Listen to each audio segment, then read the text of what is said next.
Vaccination कहाँ से होगा अगर वैक्सीन नहीं है? पूरे देश को, पूरे देश के मीडिया को, मैं तो चाहूँगा पूरे देश के विद्वज्जन, पूरे देश के जनप्रतिनिधि केवल एक बात करनी चाहिए कि हम वैक्सीन कैसे उपलब्ध कराएं। वैक्सीन उपलब्ध हो जाएगी तो वैक्सीन लगाना तो बहुत छोटी बात है, तुलनात्मक कुछ भी नहीं है वैक्सीन लगाने में। आप वैक्सीन उपलब्ध कराने के लिए पूरा अपना योगदान सुनिश्चित करिए, जिसको कहते हैं सरल भाषा में दिमाग लगाइए, पूरा दिमाग उसमें लगना चाहिए।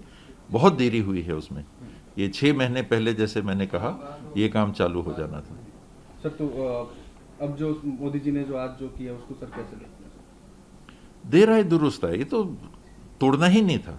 उदाहरण के लिए ये बात आती है राज्यों ने कहा, किस राज्य ने कहा? छत्तीसगढ़ ने कहा क्या? जहाँ तक मुझे याद है वैक्सीन की घोषणा हुई थी कि तैयार हो गई है वैक्सीन, उसके पहले से मैंने अपने राय जो हमेशा व्यक्त की है वो यही की है कि एक व्यक्ति को खरीदना चाहिए, क्योंकि 10 जगह खरीदी होगी तो मारामारी होगी, भागा दौड़ी होगी, व्यवस्था टूट जाएगी। और जो हुई वो होना ही था, क्योंकि वैक्सीन उपलब्ध ही नहीं है। तो उस स्थिति में एक जगह से ही वैक्सीन खरीदी जानी चाहिए थी और वितरण करने के बाद में काम वैक्सीनेशन का राज्य सरकारों को करना चाहिए था। ये होता कोऑपरेटिव फेडरलिज्म।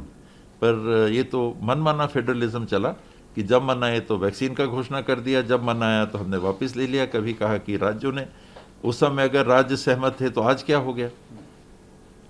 केंद्र की सरकार ऐसे निर्णय थोड़ा ना लेती है कि 2 लोगों ने आपकी आलोचना कर दी तो आपने कहा कि चलो हमारी आलोचना कर रहे हो तो खरीदो, खुद खरीदो।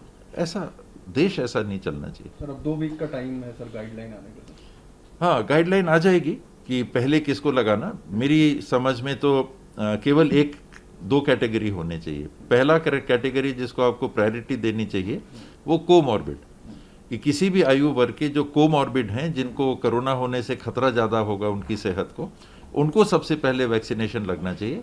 और उसके बाद जिनने रजिस्ट्रेशन करा लिया, फर्स्ट कम फर्स्ट सर्व, चाहे वो किसी भी उम्र के हों, क्योंकि 45 प्लस तो ज़्यादातर लोगों को लग चुका है। वो क्रम अपना चलता रहेगा।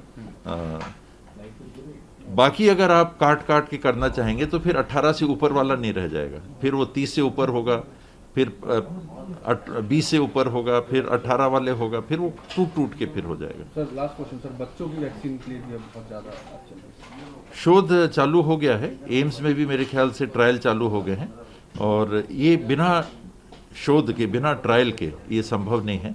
उस दिशा में अब ठोस कदम ह्यूमन ट्रायल के चालू हो गए हैं। तो समय लगेगा इसमें, अमूमन 4-6 महीने तो लग ही जाते हैं। तो उतना समय शोध के लिए लगेगा, ट्रायल के लिए लगेगा, और फिर वैक्सीन अगर कारगर पाई जाती है तो उपयोग में फिर आ सकती है। मुझे कहने में अटपटा लगता है क्योंकि आखिर हमारे देश के प्रधानमंत्री हैं, लेकिन लगता है कि उनका दृष्टिकोण है कि देश में कुछ हुआ ही नहीं था।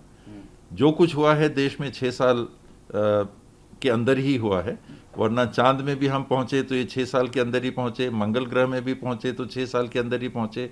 जितने बांध बने, जितने बड़े औद्योगिक उत्पादन के स्रोत हमारे बने, जो काम देश में हुआ है, सड़कों का, बिजली का, खेती का, हरित क्रांति का, श्वेत क्रांति का, दुग्ध क्रांति का, लोगों के पढ़ाई के स्तर में विस्तार का, जो काम हुआ है स्वास्थ्य के सुधार में, लगता है कि सब 6 साल के अंदर ही हुआ है। उसके पहले तो देश में कुछ हुआ ही नहीं था। ऐसा मैं इसी बात से सहमत नहीं हूँ। ये छोटी बात है, पर उनको कर देना चाहिए वापस। ये नीति भी यही कहती है, देश की व्यवस्था के लिए भी पहल अगर हो रही है तो वो यही कहता है कि केंद्र की सरकार ने अगर बजट में इतना प्रावधान किया था तो उनको उसी हिसाब से राज्यों को उसको उपलब्ध करा देना चाहिए।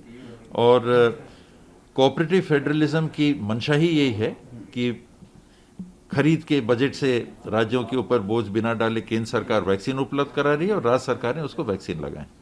ये चलेगा सिलसिला। ये तो 200 से ऊपर वैक्सीन कैंडिडेट्स हैं जिनका शोध विश्व में हो रहा है। उसमें से कुछ वैक्सीन्स के लिए जो एडवांस स्टेज में हो या जिनको जो जैसा उचित समझ रहे हों, तो वो प्राइवेट मैन्युफैक्चरर से, देश में क्योंकि वैक्सीन बनाने की क्षमता विश्व में काफ़ी बड़ी मानी जाती है, सबसे बड़ा वैक्सीन बनाने का देशों में भारत गिना जाता है, तो उस हिसाब से वैक्सीन यहाँ बने, ये संभावनाएं बनी रहती हैं। तो कहीं की भी तकनीक हो, कहीं से भी कुछ आ रहा हो, लेकिन वो मेड इन इंडिया ही हो जा रहा है, तो ठीक है, चलेगा। सब कुछ चलेगा, लेकिन वैक्सीन उपलब्ध कराने में जो पहले हमको करना चाहिए था, 6 महीने पहले जो हमको करना चाहिए था, वो अब हम कर रहे हैं।